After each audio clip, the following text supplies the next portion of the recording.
Then Jesus 6 days before the Passover came to Bethany, where Lazarus was which had been dead, whom he raised from the dead. There they made him a supper, and Martha served. But Lazarus was one of them that sat at the table with him. Then took Mary a pound of ointment of spikenard, very costly, and anointed the feet of Jesus, and wiped his feet with her hair. And the house was filled with the odor of the ointment. Then saith one of his disciples, Judas Iscariot, Simon's son, which should betray him, Why was not this ointment sold for 300 pence, and given to the poor? This he said, not that he cared for the poor, but because he was a thief, and had the bag, and bare what was put therein. Then said Jesus, Let her alone. Against the day of my burying hath she kept this. For the poor always ye have with you, but me ye have not always. Much people of the Jews therefore knew that he was there, and they came not for Jesus' sake only, but that they might see Lazarus also, whom he had raised from the dead. But the chief priests consulted that they might put Lazarus also to death, because that by reason of him many of the Jews went away and believed on Jesus.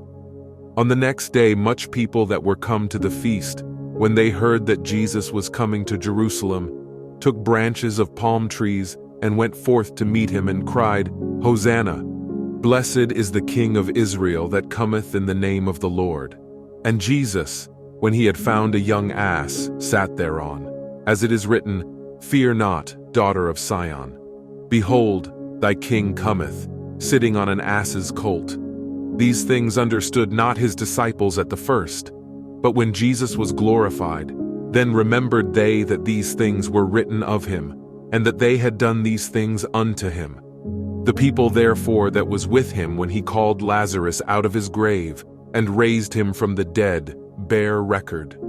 For this cause the people also met him, for that they heard that he had done this miracle. The Pharisees therefore said among themselves, Perceive ye how ye prevail nothing? Behold, the world is gone after him. And there were certain Greeks among them that came up to worship at the feast. The same came therefore to Philip, which was of Bethsaida of Galilee, and desired him, saying, Sir, we would see Jesus. Philip cometh and telleth Andrew, and again Andrew and Philip tell Jesus. And Jesus answered them, saying, The hour is come, that the Son of Man should be glorified.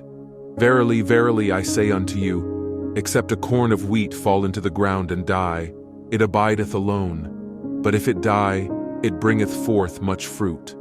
He that loveth his life shall lose it, and he that hateth his life in this world shall keep it unto life eternal.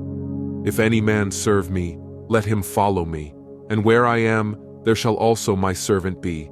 If any man serve me, him will my Father honor. Now is my soul troubled, and what shall I say? Father, save me from this hour. But for this cause came I unto this hour. Father, glorify thy name. Then came there a voice from heaven, saying, I have both glorified it, and will glorify it again. The people therefore that stood by and heard it, said that it thundered. Others said, An angel spake to him. Jesus answered and said, This voice came not because of me, but for your sakes. Now is the judgment of this world. Now shall the prince of this world be cast out. And I, if I be lifted up from the earth, will draw all men unto me. This he said, signifying what death he should die. The people answered him, We have heard out of the law that Christ abideth forever. And how sayest thou, the Son of Man must be lifted up? Who is this Son of Man? Then Jesus said unto them, Yet a little while is the light with you.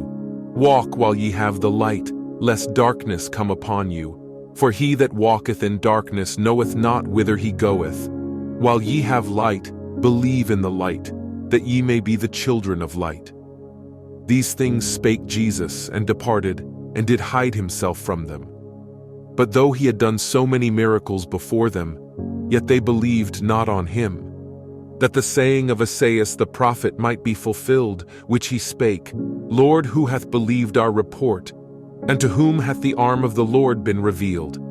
Therefore they could not believe, because that Esaias said again, He hath blinded their eyes, and hardened their heart, that they should not see with their eyes, nor understand with their heart, and be converted, and I should heal them. These things said Esaias, when he saw his glory, and spake of him. Nevertheless, among the chief rulers also many believed on him. But because of the Pharisees, they did not confess him, lest they should be put out of the synagogue. For they loved the praise of men more than the praise of God. Jesus cried and said, He that believeth on me, believeth not on me, but on him that sent me. And he that seeth me seeth him that sent me. I am come a light into the world, that whosoever believeth on me should not abide in darkness. If any man hear my words and believe not, I judge him not. For I came not to judge the world, but to save the world. He that rejecteth me, and receiveth not my words, hath one that judgeth him. The word that I have spoken, the same shall judge him in the last day. For I have not spoken of myself, but the Father which sent me, he gave me a commandment, what I should say, and what I should speak. And I know that his commandment is life everlasting. Whatsoever I speak therefore, even as the Father said unto me, so I speak.